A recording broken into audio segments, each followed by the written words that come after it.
Boa noite, família Uivos. Tudo bem com vocês? Eu espero que sim. Ontem eu não consegui postar como de costume, mas não poderia deixá-los sem esses relatos enviados pelos inscritos. Então, estão preparados para ouvir mais relatos de lobisomens? Então feche as portas, as janelas, apague as luzes e vem comigo, porque hoje os relatos estão do balacobaco. Relato: O Lobisomem e o Rojão de São João. Saudações a todos, me chamo Fabrício. Irei contar um caso que meu avô Martinho viveu. Pois bem, isso aconteceu lá para os meados de 1976, no distrito de Cachoeirinha, no interior de Minas Gerais. Um lugar pequeno na época. Se tivesse umas 20 casas, tinha muito. O povo era simples, mas muito trabalhador. Ali todo mundo sabia da vida do outro. Era uma fofocaiada da peste. Inclusive da vida de um homem que era morador de lá, um tal de seu Josino. O homem era quietão, magrelo, tinha um suor forte. Diziam que ele fedia em vida. A pele era tão branca que dava para ver todas as veias. Também o homem não tomava sol de jeito nenhum. Ele só saía de casa depois das 18 horas, quando ia para o trabalho de guarda, numa fazenda ali na redondeza. E tinha um detalhe: ele evitava passar na frente das casas onde tinha cachorros. E bicho nenhum gostava dele. Ninguém mexia com aquele homem, mas todo mundo falava: Josino é amaldiçoado, vira bicho. Porque era sabido que nas fazendas mais afastadas, sempre nas noites de quinta para sexta, surgiam galinhas destroçadas, bezerros mordidos e arranhados, e o povo dizia: isso é coisa de lobisomem, e é daqui mesmo o maldito. Só que tinha um porém: nenhum animal da vizinhança era atacado. Então o assunto ficava por isso mesmo. E foi assim até a noite de São João de 76. Como de costume, a vizinhança se reuniu e fez a fogueira bem no meio da rua da casa do meu avô, pois era uma rua sem saída e carro não transitava ali. A noite chegou com aquela friagem gostosa da época, o cheiro de lenha e milho assando subindo no ar.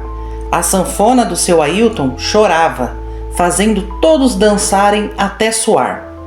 Meu avô era o encarregado dos fogos.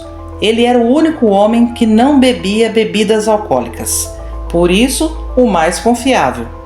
A festa seguia muito boa, mas quando deu umas 10:30 da noite, o vizinho, o seu Rodolfo, que era medroso e mentiroso na mesma medida, parou de dançar de repente e arregalou os olhos, apontando para o mato do outro lado da rua. E começou a falar: gente, vocês estão vendo isso? Tem um trem doido ali, e é grande, tá olhando para nós. Nem todo mundo escutou o que ele falou, mas os que escutaram acharam que era mais uma das suas caçoadas e começaram a rir. Só que ele insistiu mais uma vez: povo, olha ali, tá olhando pra gente. Aí que foram prestar atenção, e quando viram, a festa perdeu até o som.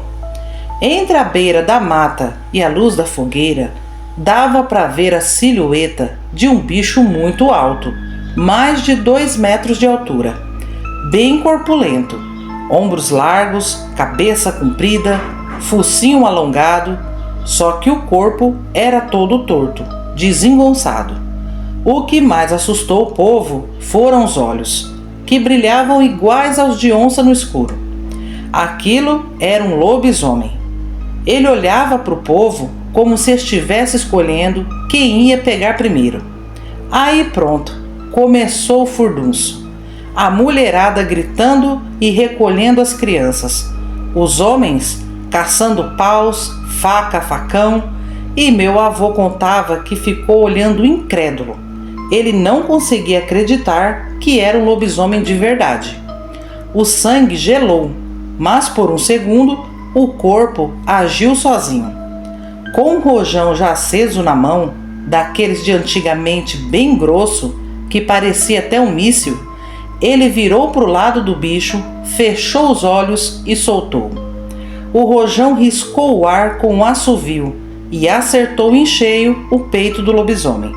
Foi uma explosão da bubônica, o suficiente para levantar uma nuvem de fumaça de pelos queimados.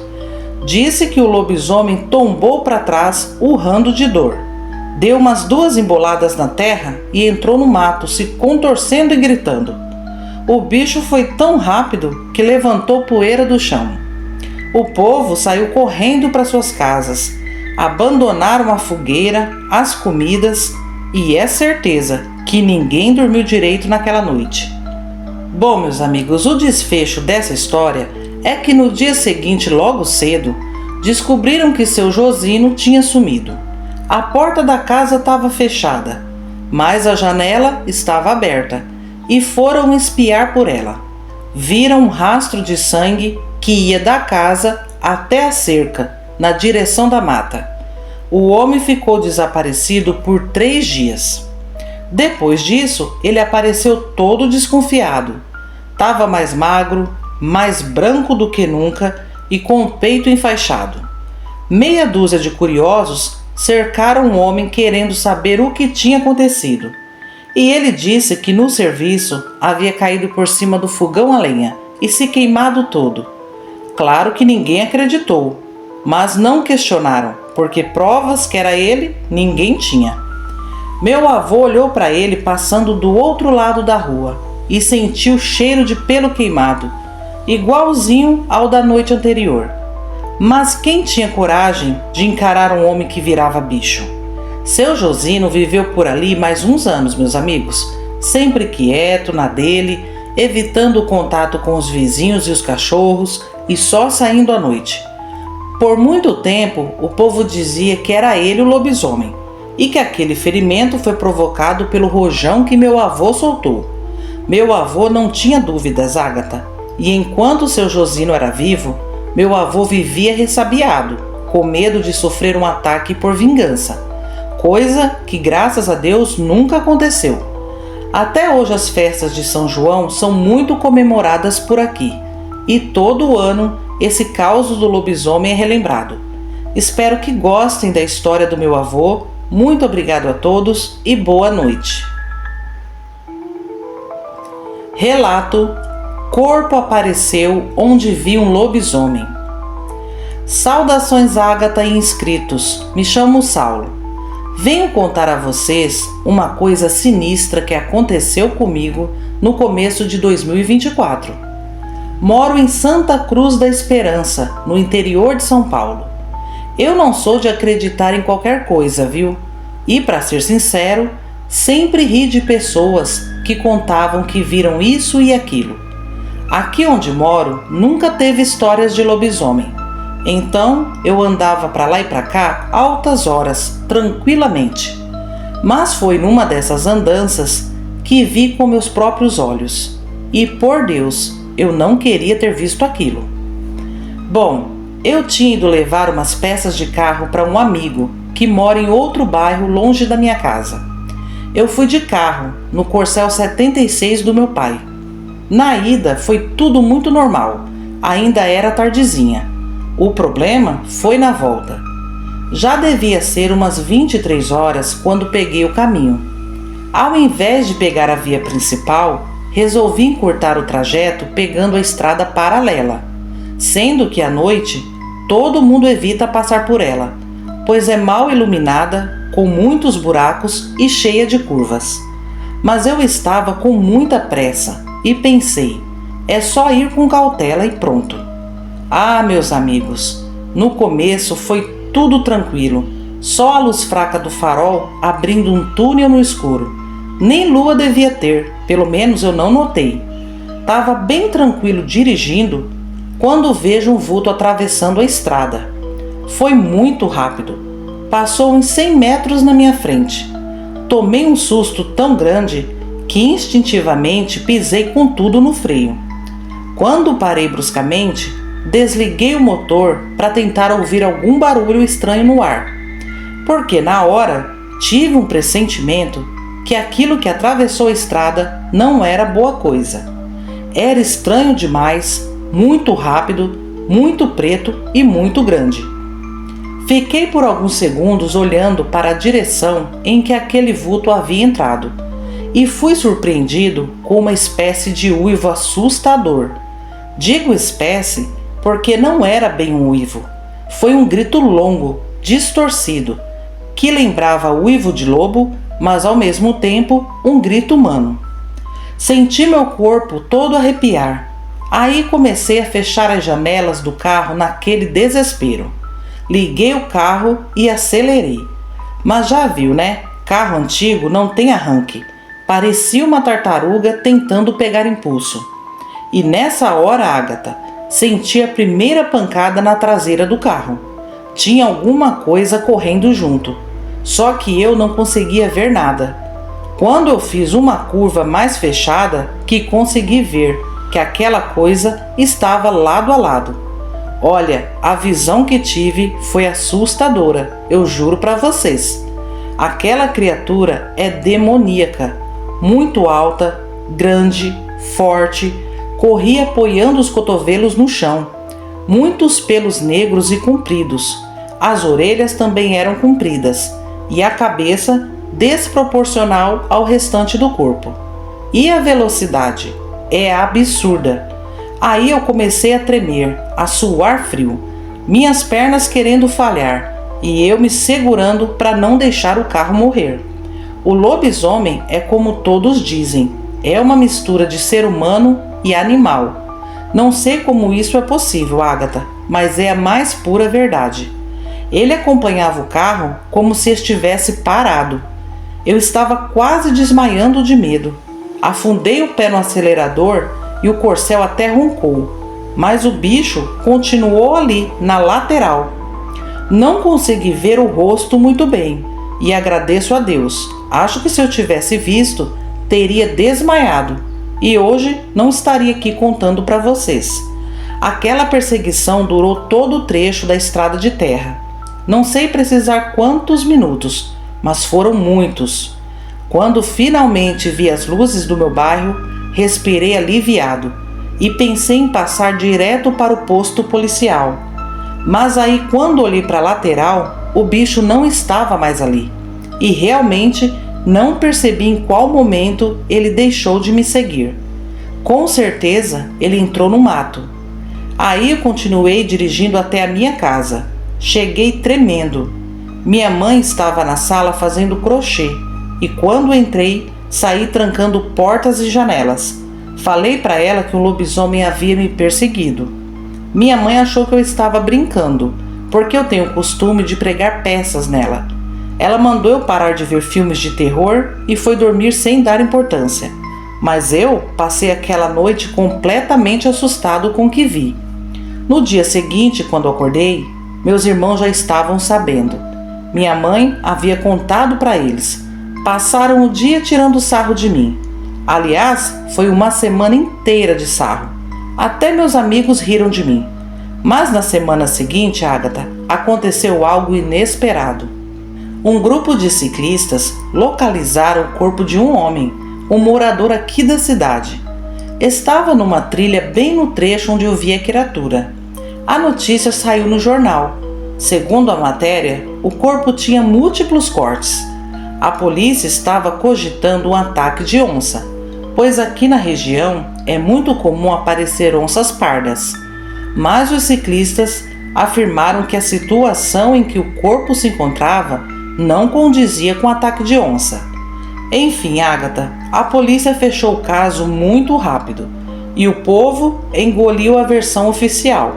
Mas eu sei que não é verdade e infelizmente não tenho como provar. Eu sei o que vi na estrada. Se existe lobisomem, aquilo era um. Hoje só passo por aquela estrada durante o dia e fico pensando, será que o defunto foi uma vítima ou era o próprio lobisomem que foi atacado por outro lobisomem? Enfim, eu precisava compartilhar meu caso com pessoas que também acreditam, pois aqui em casa apenas eu acredito que lobisomens existem. Obrigada por criar esse canal tão idôneo e que respeita as experiências vividas e enviadas. Um forte abraço a todos e boa noite. Esses foram os relatos de hoje, família Uivos. Obrigado aos inscritos que nos enviaram suas experiências. Podem ter certeza que nós acreditamos sim. O que para muitos é só uma lenda, uma história inventada, para nós é a realidade. Já tivemos inúmeros relatos contados aqui que não nos deixam dúvidas da existência de lobisomens. Família, se vocês gostaram dos relatos de hoje, peço que deixem um comentário e um like para ajudar o canal, ok? Agora vamos aos salves de hoje? No clima natalino, ho, ho, ho! Vai um salve especial para Andy, Jaqueline Souza da Silva, Severina Barbosa, Nilce do Lago, Joana Santos Saraiva, Jonas Luiz, Valdene Oliveira, Elisandra Cruz, Marcelo Stradman, Evaldo Ribas, Reinaldo Ferreira, Arlete de Freitas, Cláudia Motola, Cláudia Costa, Antônio Júnior, Ângelo Augusto da Silva, Quinha Caragua, Fernanda Silva, Clairton de Souza, Vanessa Pereira, Maria Alves Menezes, Patrícia Pereira, João Passoni, Sônia Maria Moura, Bárbara Dias, Gilvânia Lima da Silva, Sandro Ragno, Adria Costa, Suzane Palim, @Sons da Noite Natureza Relaxante, Dani Ribeiro, Tutu, Fábio Barros, Helenilson Abraão, Bárbara Cristina Araújo, Miriam Abade, Iraci Souto, Bode Velho, Emerson Tadeu, Júnior Martins, Carla Krause, Cantinho da Ed, @Sobrenatural Acontece, Florinda Dias, Milena Moura, Maria de Fátima Soares, Thalita Silva, José Carlos, Beatriz Reis, Tânia Tomico, Rosilda Pereira, Rosimeire Ramos, Maria Gracinha, Rosana Araújo, Néia Oliveira, Jorge Capela, Sebastião Paulo Rodrigues, Maria Augusta, Verdades Inconvenientes, Inácio Fernandes, Marisa Rodrigues, Paulo Daltro, Cláudia Maciel, Marcos Gabriel, Narai Santos, Áurea Araújo, Karina Alves e Muriel 2012, Maria da Silva, Russo, Helenil L. Araújo e Eliane Nascimento. Amigos, se deixei de citar alguém, peço perdão. Receba também o meu salve e um abração. Agora eu me despeço de todos vocês desejando uma noite abençoada, uma excelente semana, um abração da sua amiga Ágata e até sexta-feira, família Uivos. Tchau, tchau!